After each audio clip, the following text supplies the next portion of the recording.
Good morning, everyone, and welcome to our final lecture for this fall semester. Um, so today we're going to talk about our last topic. Let me share my screen with you. There it is. We'll talk about covert action in the context of international relations.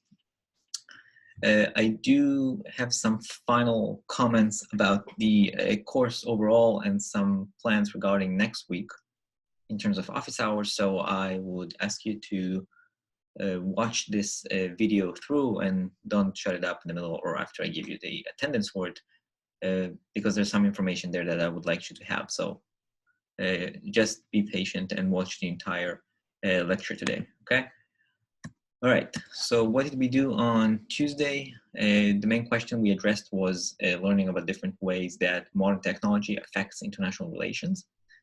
Talking about aspects such as, does modern technology leads to escalation, the probabilities that it's going to lead to escalation, and most of the research has shown us that for the vast majority of time, vast majority of cases, technology mostly serve as enabling factor for escalation decisions, which are already made based on political or strategic incentives. So it's not the technology that leads to escalation, it's the political choices of escalation, and technology only helps in that case. Then we talked a little bit more about different types of technologies, focusing on drones, mostly addressing the question of efficiency versus the potential for blowback, public support for that, mostly as a tool of counterterrorism, as we talked about that also in the terrorism week.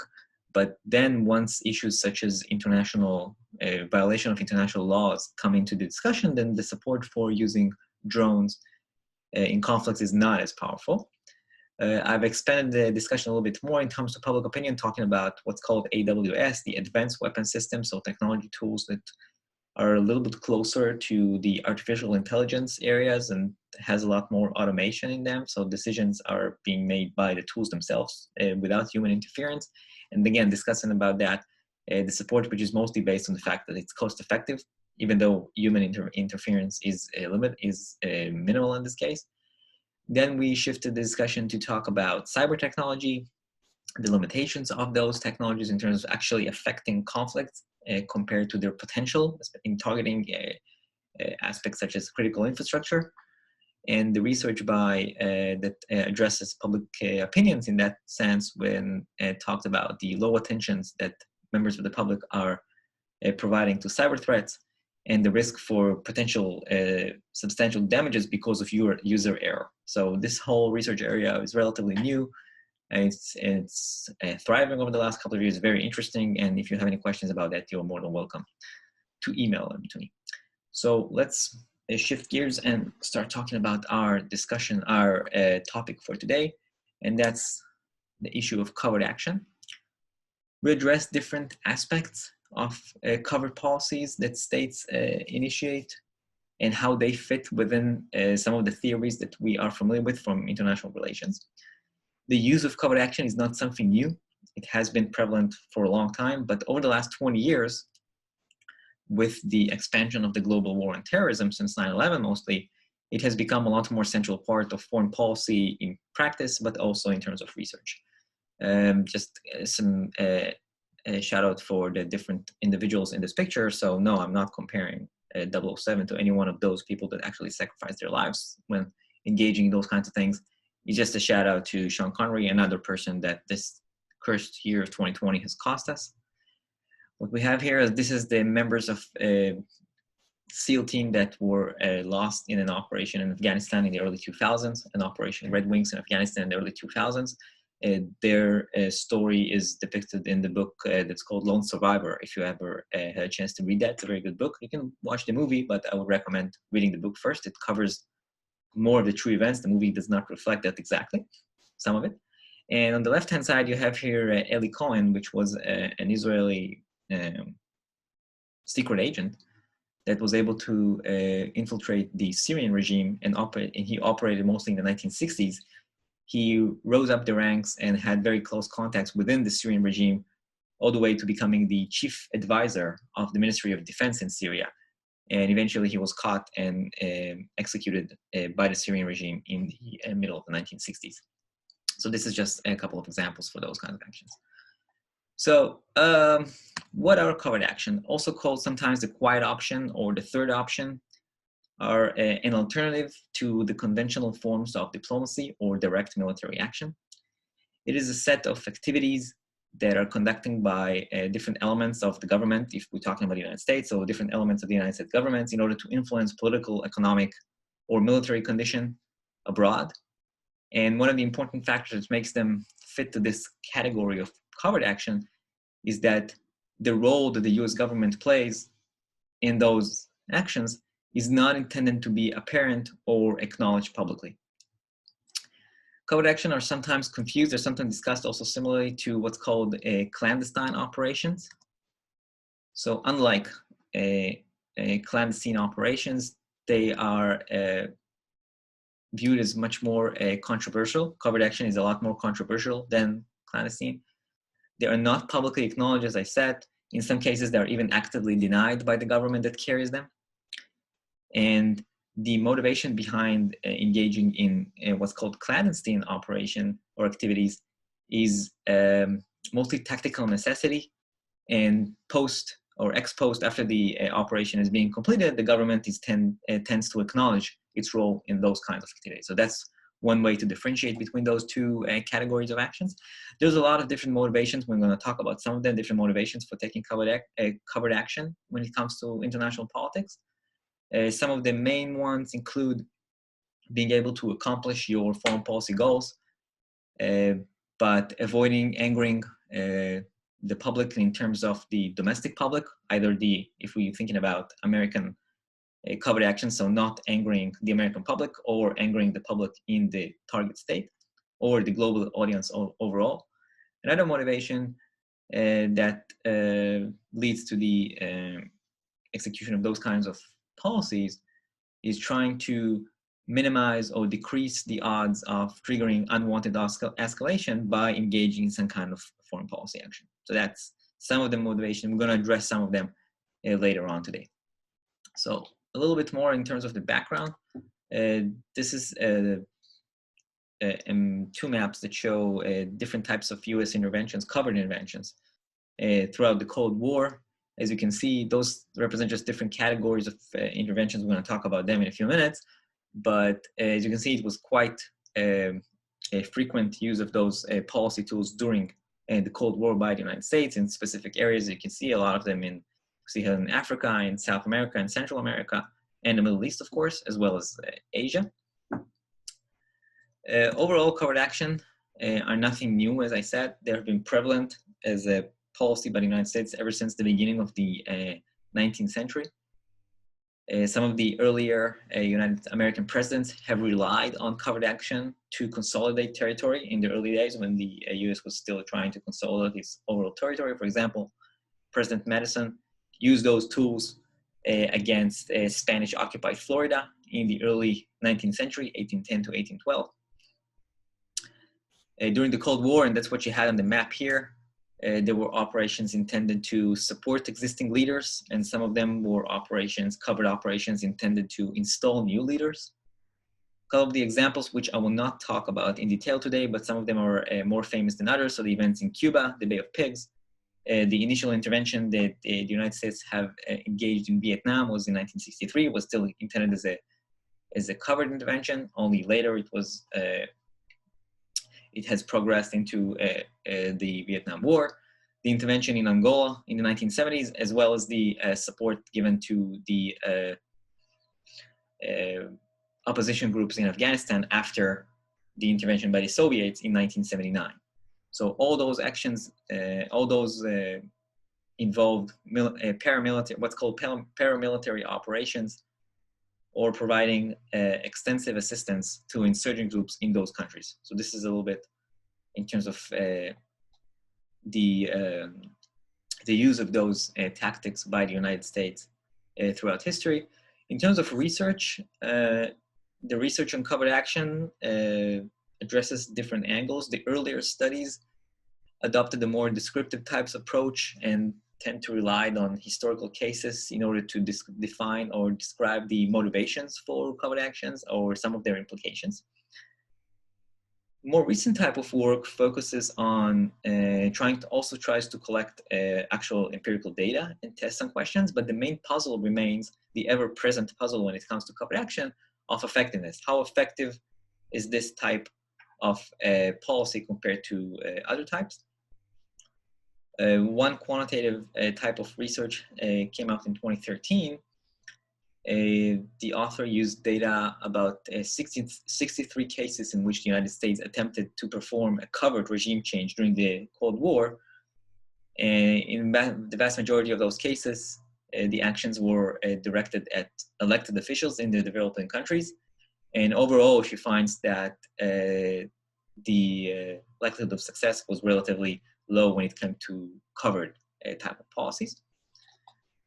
Other research on these topics attempts to link covert actions to different elements in IR theories. So one of the renowned experts of the last couple of years when it comes to the implementation of covert policies is Professor Carson in the University of Chicago. And in his work, this 2016 work, he showed how a covert intervention in wars allows states to keep exerting their influence in this kind of interaction between states, but at the same time prevent unintended escalation. So he illustrated his argument using the covert aerial campaign that the Soviets engaged in during the Korean War and the relative silent response by the United States and Western power, allowing the Soviets to exert relative influence in the war without escalating the conflict into a direct confrontation between the two superpowers. So that's just one example in that research. Today, for the rest of the discussion today, which we're going to focus mostly about those kinds of studies, so how to apply the logic or the concept of covert action to different dynamics and theoretical frameworks in international relations. So the first we're going to talk about relates to the democratic peace theory. This is the work by Poznansky that you had on your reading list for today. His focus, the main question he addresses, do states engage in covert operations against other democracies? And the basic challenge is that the empirical evidence shows that indeed democratic states engage in those kinds of actions against other democracies, and that creates a very critical breach of some of the points raised by the democratic peace theory and some of its main propositions. So we can think about that from several aspects. So first, the logic of audience cost and the structural constraints which democratic countries have will lead us to expect that two democracies which are engaged in some kind of disputes will not engage in covert action. Instead, they will resolve their differences without aggressive action. So that doesn't make sense for democracies to engage in covert action against other democracies. On the other hand, there's an argument that in this context, suggesting that, as we talked about when we talked about democratic peace, because of all those different mechanisms when it comes to how much effort democracies are investing in winning conflict, once conflict begins, then it makes more sense it might make actually more sense because of that for democracies to engage in covert action, because if one democracy engages in covert action against another democracy, it may not trigger escalation, because once an escalation begins between two democracies, then a very severe war is more likely because of all those mechanisms we talked about related to structural conditions in democracies, which provides incentives for democratic leaders to place a lot of effort and to invest a lot in winning a conflict. So maybe because of that relatively free flow of information between two democracies, it actually makes more sense to use covert action instead of using a more overt action, which will show everyone that that the conflict is being taken place. The last argument against covert action when it comes to democratic countries, it relies on identities, shared identities, or similar socio-cultural elements. Because a lot of similarity exists between the two democratic countries in that context, they should be restrained in terms of implementing covert action against one another. So that's some of the challenges that that theory faces. So what does the author do in order to address those kinds of concerns? he emphasizes looking at democratic regimes from a dynamic standpoint. That means that for some states, it is not clear that they will be able to keep a democratic regime because of the different demands that this kinds of regime type requires, especially regular competitive elections, protection of basic civil rights, protection of political liberties. That's a lot of requirements for countries, especially new kinds of democracy. So what he suggests here is to use this more dynamic approach to looking at the status of the regime. And he suggests that over time, we may face this uncertainty about whether democratic countries will persist. And there's two potential avenues according to that. The first is that when looking at democracies over time, we may face what's called democratic decay. In that sense, when leaders, when decision makers expect that another democracy will break down, then they are more likely to engage in covert regime action of regime change because they see this deterioration of democracy, no longer facing another country as democracy. At the same time, if they view the situation as what's called democratic stasis, so they expect the regime of the other country to remain a democracy. So all the constraints that I've mentioned related to democratic peace, which we talked about when I talked a lot about democratic peace theory, should hold, and no action should be taken in that sense. So that's really looking at the way the future prospect of how the regime is likely to be in the future and how that's going to provide incentives for me to engage in either covert action or not engaging in action at all, because I don't think the democracy in this case will deteriorate. So the use of covert action relates to how leaders perceive the future trajectory of another regime. It is mostly, in that sense, based on a leader's perception. But this perception is based on different strategic conditions. So, for example, an expectation of decay, which is for us, this is the expectation that leads to the engagement in covert action, can be a response to different political developments, including the assumption of power by leaders who espouse anti-democratic ideology. So if anti-democratic leaders are coming into power, we may view the potential of this specific country as a decaying democracy, and covert action is more likely in that sense. Also, if the leaders of the democracy that we are engaged with are weak, and we are concerned that they will be threatened by radical alternatives, then also the probability of decay may be viewed as more likely. Now, these types of perception by leaders may push them to view what can be decaying democracies in the future as non-democratic in the present. I think those may be decaying in the future, but I address them as non-democratic countries now. And if I also have incentives and interest in the policy of this country, then the use of covert action in order to change the regime is more likely in that sense. The different types of actions that countries engage in when they go into secret interventions can start from supporting a current weakening regime, or in the other hand, trying to weaken the opposition. And there's also more type of, or strengthen the opposition in this case, if the weak leader is non-democratic.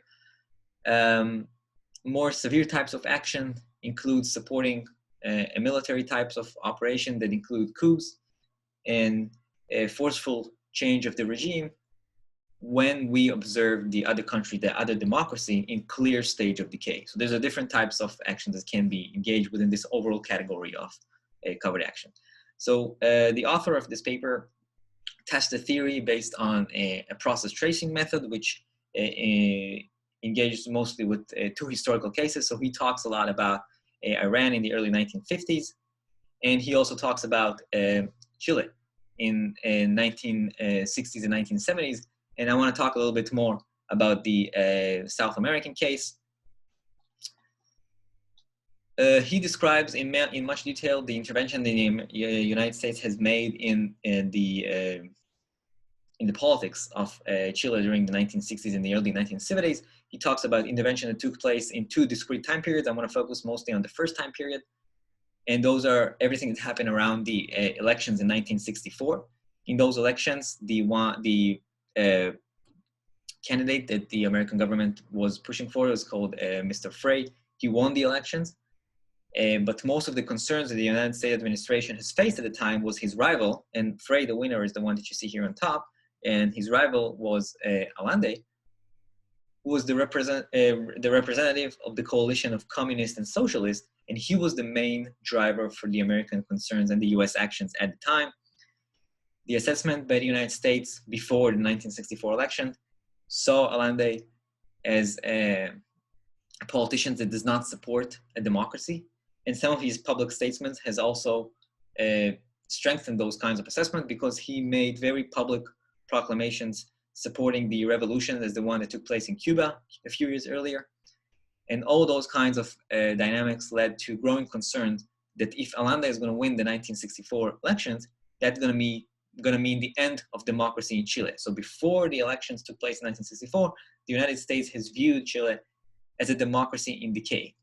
And the American intervention was intended to ensure that their preferred candidate, in this case Frey, is going to emerge as victorious. And the actions that were taking place at the time were mostly financial support for his party and extensive propaganda campaign against the Communist Party. A lot of those actions, of course, took place before the elections, and a lot of them also persisted after he won in 1964, and they were mostly intended to secure his regime. As the next elections came to play in the 1970s, the Frey regime has lost a lot of its supporters. And eventually in the 1970 elections, Allende was able to secure the victory. And that has led the United States, when the situation was a lot more concerning, to take more extreme action in that case, and that was support covertly the use of force, cooperation with members of the Chilean military to initiate a coup.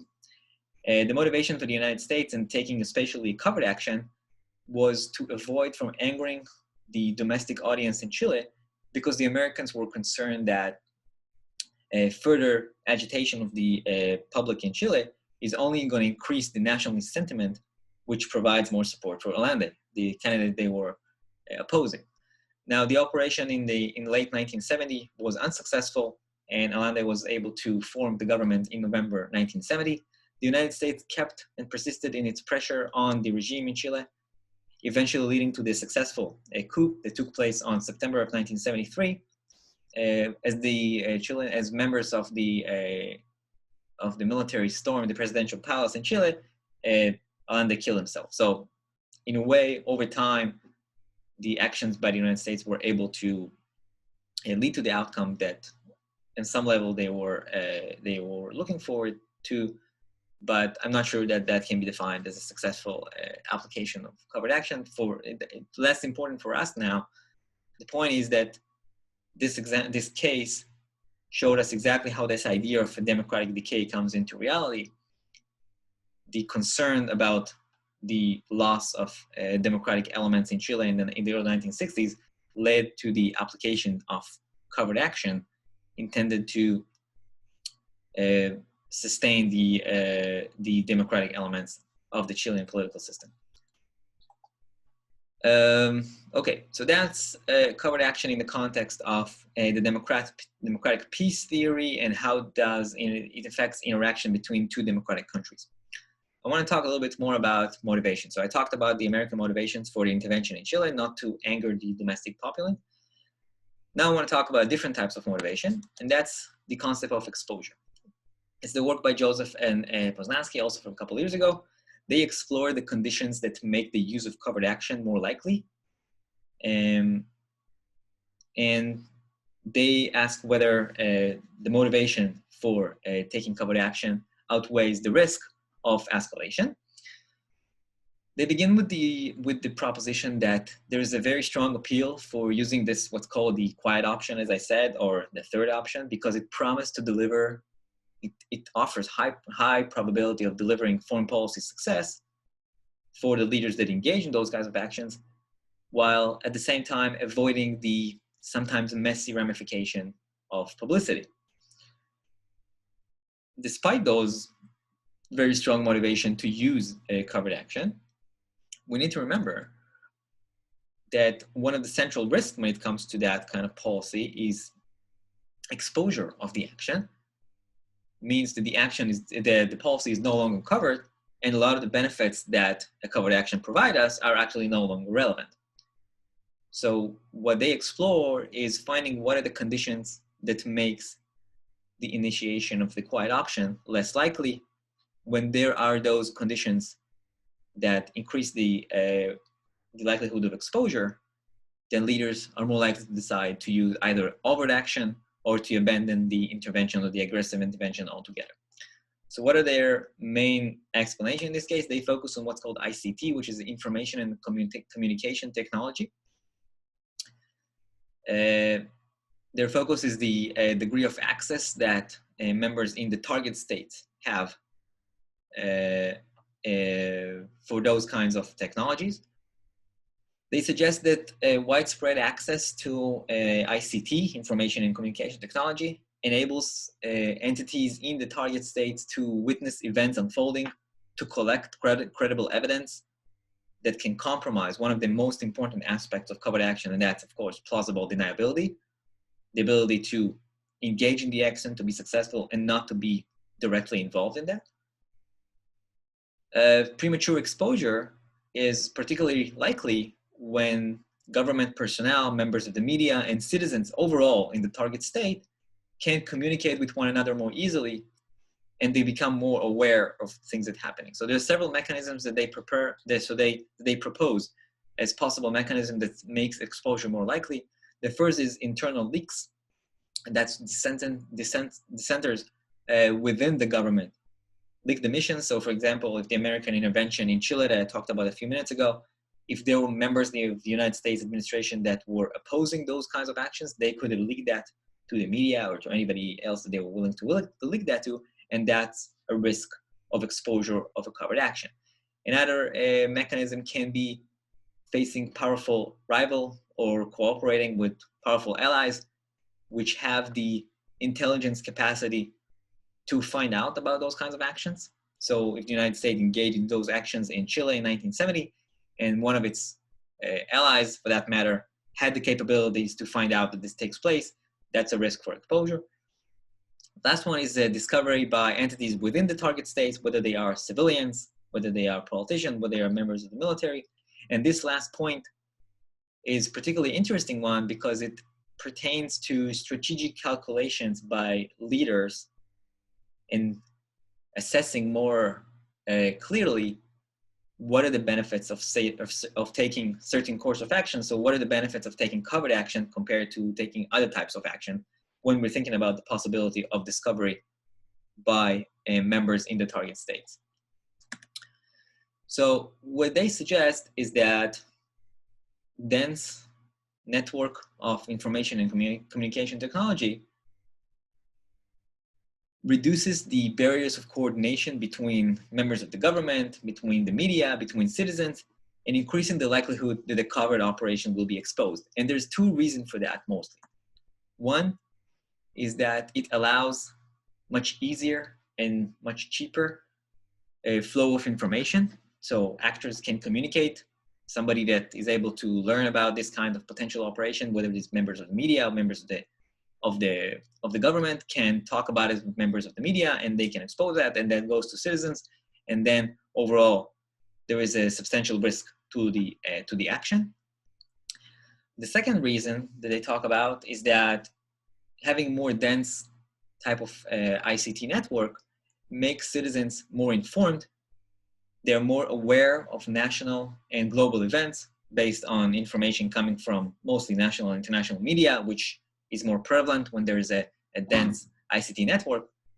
And that increases citizens' overall level of information and their capacity to recognize activities which are suspicious and view any type of foreign intervention as negative. So their main expectation based on that is that when a country has dense ICT network, the likelihood that we're going to engage in a covered operation, such as military intervention or regime change, is much lower.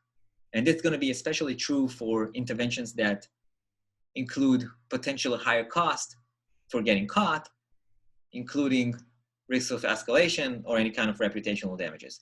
They test their theory with data about covert intervention by the United States, in attempts to subvert a foreign regime change. And overall, what they find is that the United States is consistently less likely to pursue covert action relative to other types of action when the level of ICT increases. And what you have here in this figure, you have here two plots from the paper, shows that. And what you have here on the y-axis is the level of ICT based on different measures. Here we have some kind of media index. Higher level of this media index represent higher and more dense type of ICT networks. Here we have the number of telephone cabling per capita. Again, higher numbers represent more dense ICT. And this is just the changes over time. And here we have comparisons of different types of interventions. And the red type of intervention is the covert intervention. As you can see, this is the lowest number of interventions overall compared to either no intervention at all, which is the green line that you have here, or the gray type, which is the over type of intervention. So overall, we see that as the level of communication technology increases over time, the type of actions that are taking place are of the over type or non-action at all compared to a covert action. They are much closer in the 1960s, for example, when those kinds of technological development were less prevalent. They also run a bunch of more tests comparing directly the use of covert action versus no action at all, covert action versus overt action, and that's what you have here. This is just shows you the effect, and this is the comparing covert action to other types. So having higher degree of access to television or more on telephones, or access to radio in this case, all what you have here is the positive effect. So it's more likely that the United States will engage in no intervention or overt intervention compared to covert intervention when those kinds of media or technology elements are present. So that's their main findings. The research has two very important implications. First, from a research standpoint, it adds more to the recent focus on studies when it comes to covert action, beyond the question of just looking at the incentives for covert actions. We move to factors that overall shape the decision by leaders of actually using those policies. And this time the focus is on the cost element. So instead of just focusing why there are incentives or motivations to engage in covert action, we're also highlighting the risk or the potential cost. And that's an important finding. They also talk about, more generally, it has implications for the use of modern technology. And think about it also in the context of everything that I talked about on Tuesday. And this time, instead of just looking at all the potential benefits of modern technology when it comes to foreign policy, we should also view that as kind of a double-edged sword, because on the one hand, all those development allows relatively much easier access or much easier path to executing covert action, whether it is with the use of drones, the use of cyber tools. But at the same time, all those technological advancement also makes the exposure of those kinds of actions much more easier. That is the fact that every citizen in many of the countries of the world today have mobile phones, much more extensive internet access, so it's much easier to expose any kind of suspicious activity. And all those make the most important aspect, one of the most important aspects of covert action, plausible deniability, a lot harder to accomplish. So that's some of the important implications of what they show in that context. For the final section of the discussion today, I want to talk about another work that you had in your reading list for today, and that was the Myrick paper that addresses public views of covert action. So her work explores public opinion on covert action, and also focuses on the aspect of transparency, government transparency. She addresses this very crucial aspect of covert operation, especially in democratic setting, and that's understanding how does the public in a democratic country views those kinds of policies. One of her main motivating arguments is that from some of the existing knowledge that we have, it seems that citizens usually oppose the use of secret options, but there's no clear research systematic evidence on that topic. And what you have here, and again, this is the main question that she argues here, do citizens support the use of secret government action? And you have your example here, a couple of the pictures from the Church Committee, which was established in the 1970s to oversee a lot of the criticism that came on the operations the CIA was engaged in during the Cold War. So again, this is all speaks into this idea of transparency, and we're going to talk about that more now. So the focus of her research debates whether there is this kind of norm which relates to transparency, whether the public cares a lot about the fact that leaders should be transparent when they engage in political actions, and as a result, the public will reject any kind of secret policies. Why is this an important topic to study and to understand? So from the perspective of policymaking and politics overall, we can think about the strategic decisions that leaders are making and whether they decide to engage in covert action. Our theories suggest that they should also assess the anticipated reaction of the public to taking those kinds of actions, and also take under consideration the possibility of covert action being exposed, and what is the risk that those leaders face in terms of losing popularity. So also maybe adding a lot more emphasis to the role that the cost of exposure might mean from the public opinion standpoint. The public is going to oppose those kinds of policies, so maybe leaders will think again and make those kind of strategic consideration before engaging in those kinds of actions. From an academic perspective, or from a research perspective for that matter, our understanding of how democratic leaders behave in international politics is predicated on the fact that they are held accountable for their actions by the public. So we should explore public opinion, even when it comes to secret foreign policy and how that shapes the decision calculus of those political leaders. So that's some of the reasons we have to think about it. So before we go into the specific details of her work, let's talk a little bit about some background on public opinion and covert foreign policy.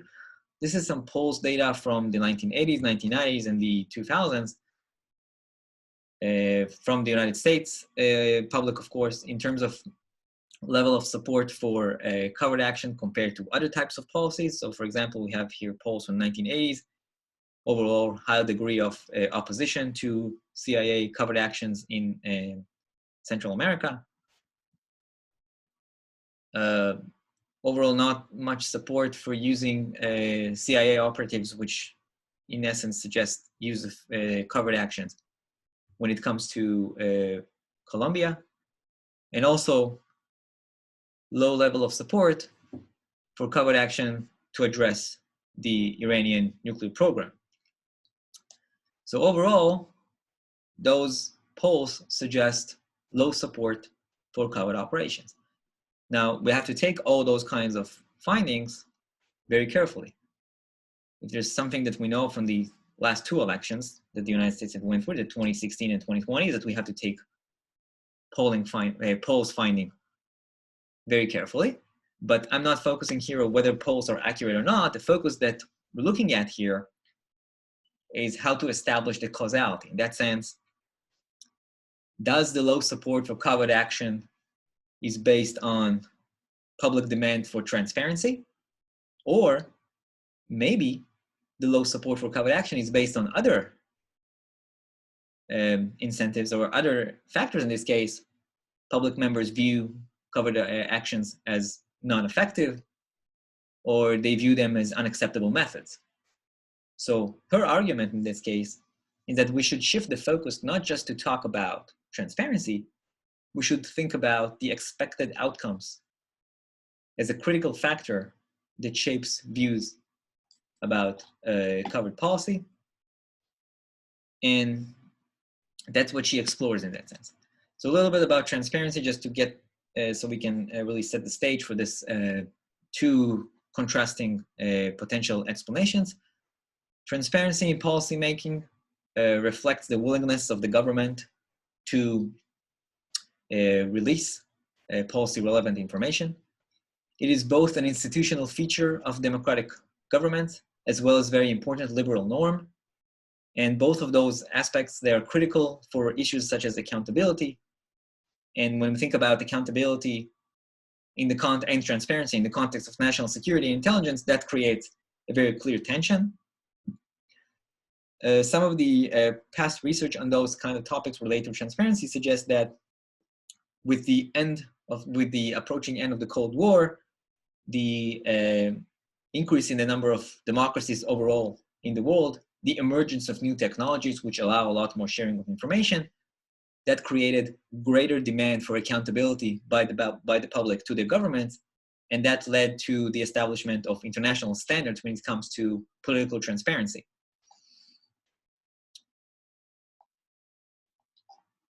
At the same time, the aspect of whether the public really cares about transparency is not studied systematically. And the public should have incentives for have transparency. And think about that. One is that I believe that any policy that democratic governments are initiating should be made with public consent, and citizens should hold the power to hold their leaders accountable for their actions. If we think about those arguments, and we also think about covert action is by definition not known, so that serves as a limitation on this specific mechanism. Because if the public doesn't know that an action is being initiated, that represents a problem. Also, if transparency is not an important norm, it allows abuse of power by the government, mostly because elites and members of the government hold a very clear advantage when it comes to information compared to the public, especially, and that asymmetry in information is even more extreme when it comes to foreign policy. Members of the public are less informed when it comes to aspects of foreign policy compared to members of the government or elites. And if there's no strong transparency norm established in society or in the country, then that may allow the government to engage in abuse of that information advantage.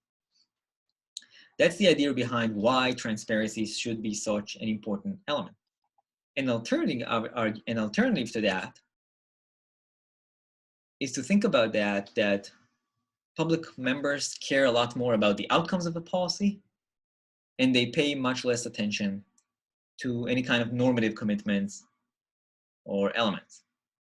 The accountability is still there. Accountability, democratic accountability, the accountability of leaders is still an important aspect when it comes to the interaction between members of the public and their leaders. But the accountability in this case is driven by the ends, by the outcomes of the policy, and not by the means. So the public should not care about, the citizens will not care whether the action taken was a covert action or an overt action, as long as the outcomes are acceptable for us. Some of the support for this argument is based on previous research that has shown that the idea of success in a policy or a victory in any kind of intervention are a crucial element in the way that citizens assess policy actions, not just military action in that case, but it's mostly prevalent when it comes to military actions, but it's not just military actions. So if the public cares a lot more about transparency, if the public cares a lot more about success, the outcome of the policy to be successful, than transparency, then the method that the government uses to implement that policy is less important. There's other propositions which are more focusing on contextual factors. For example, that's part of the argument that he makes, Marek, the nature of the action. So military types of policies shouldn't be covert action because the public cares a lot about the casualty aversion. So military casualties should not come from covert action compared to non-military instruments of policy, such as using secret agents or stuff like that. Another element is public disapproval. So if citizens by default or by design oppose to certain type of policy, if later on they discover that the government attempted to implement that policy in secret, they will be even more upset on the implementation of that kind of policy. And third is the point of efficiency. If using a covered action is not providing us any advantage, in keeping the policy itself covered does not provide an advantage, then it's more likely that members of the public will oppose this kind of policy, because if there's no advantage to that, then why does the government engage in covered action? It's only viewed mostly as a deception of the public. So those three elements, along with the most important factor in this case, whether the action is covered or not, and the potential outcome of the policy, are tested with different experiments that she runs, and that's what we're going to talk about. Before that, I will stop for the final attendance, for the attendance word of today, and the word is the word final.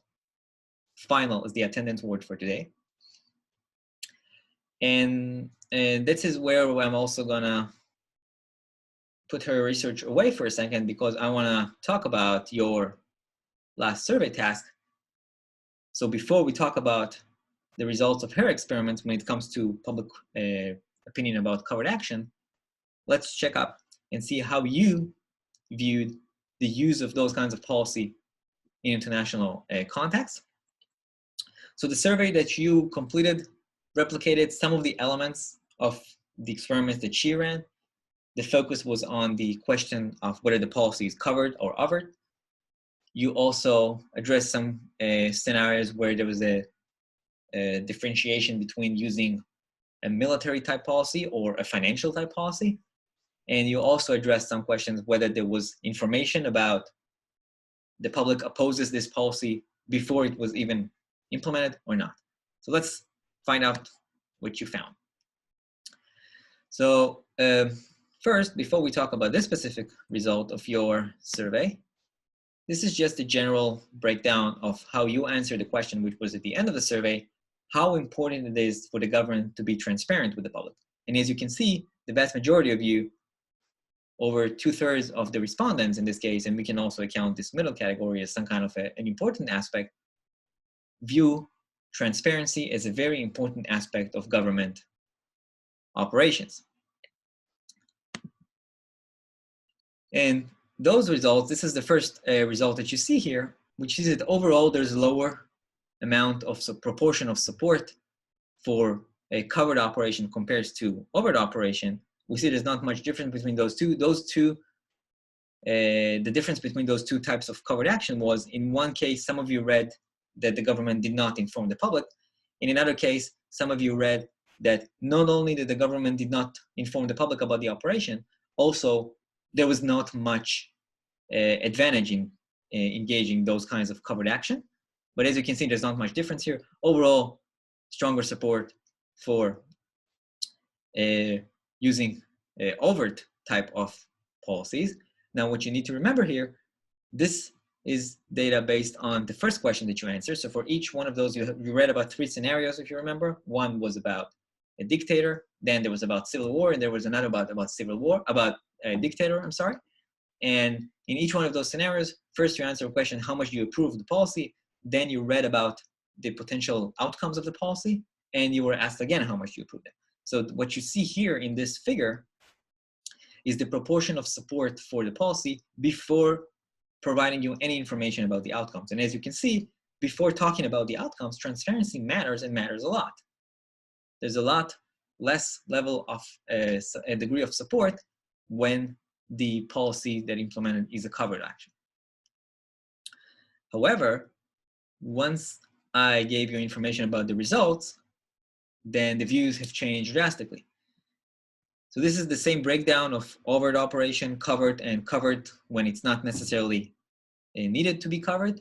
And as you can see, the disapproval is very high when the policy is not successful. But once the scenario described a successful policy, the level of support was actually very, very high.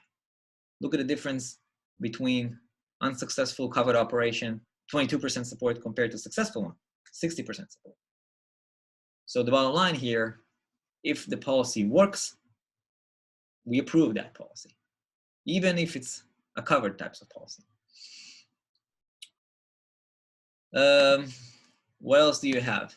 This is the second scenario which you read about. In this case, some of you read about the policy which involved using military force to support the rebels. Some of you read about using financial support for the rebels. And as you can see here, again, the type of policy matters less. It's more about the transparency. This is also based on your responses to how much you approve the policy before learning about the results. So transparency matter here, and for both types of policy, you care very much about the government being transparent. There's not much difference when it comes to a covered action. Lastly, in the third scenario, some of you read about this dictator scenario and military intervention, whether it was covered or not, but some of you also had information about the fact that the public opposes to any kind of American intervention in that specific case. And then you were told that the government, despite the fact that the public opposes to any kind of intervention, the government decided to engage in some kind of foreign policy action, either overt or covered. And as you can see, overall, when you knew that the public opposes to intervention, then the level of rejection of the policy were higher. There's about 50% here rejection of engaging in any kind of intervention, whether it was covered or not. So that's a general finding. But more specifically, look at the difference in level of support for covered action when there's no information about public opinion, whether the public opposes that or not, compared to when there is information about whether the public opposes to any kind of intervention, and the level of support for covered action drops significantly here. It also drops, by the way, for overt action, but not as much. So the bottom line of the finding from your survey is that transparency matters, but results eventually matter more. So the alternative mechanism that Myrick has proposed actually works very well in your survey. Once you were giving information about whether the policy was successful or not, that in some of the examples that I showed you here, change the proportion of support for the policy compared to before you had that kind of information. So let's look now at what her experiments were able to uncover and see how close those two sets of results are. So ABC is her 3 scenarios, pretty similar to the scenarios that you had in your own survey. When we can separate here the before and after. The before, this is actually what you have in each one of those figures is just the effects, positive effect or negative effect. Of course, everything that does not touch the 0 line is effective from a statistical standpoint. And all those effects which are in the before, it's similar to the times when I ask you, how much do you approve of the policy before giving you any type of information about the results? So similar to the way that you argued, the negative effect of covered action means that transparency matters here, and it matters here, and it matters even more here. And that's the no advantage is the example of engaging in covered action when it's not necessarily useful. So as you can see, transparency matters, but when we look at the after, once we account for the information about whether the policy is successful or not, then the effect of transparency is a lot weaker. And you can also see it here, the success is this factor that you have down here for all 3 scenarios. And in all of them, this is the most powerful factor, just like you had in your whole sample. She does not find evidence, pretty similar to what the sample that you had, the student sample. Not much evidence for the difference between different types of policies, whether it is military or non-military. See that in both cases, there's not much of an effect here. Public disapproval has kind of a negative effect, but not by much. So the results that you had regarding how much the public disapproves of intervention in that country were actually more powerful compared to what she found. And so that was kind of the main results that she had. And now we have here, this is similar to some of the ways that I described your results here. You see on the y-axis here, we have the extent of approval for the government policy, and that's whether the policy was successful or non-successful, and the colored bars represent whether the policy was covered action, which is the light gray bar, or the black bar, which represent a not covered action. And as you can see, what matters more is whether the policy was successful or not, because the rating of the government are much higher when the policy was successful compared to when the policy was unsuccessful, similar to your findings. And the difference between a covered and a non-covered action is, there is some difference here, but it's not that significant, which again, relatively similar to the level of results that I just showed you that your survey has shown. So what we find overall in the research that she runs, as well as the replication, very successful replications that we were able to do together, the survey that I submitted for you to complete, is that the public overall care much more about the outcomes of the policy than issues of transparency.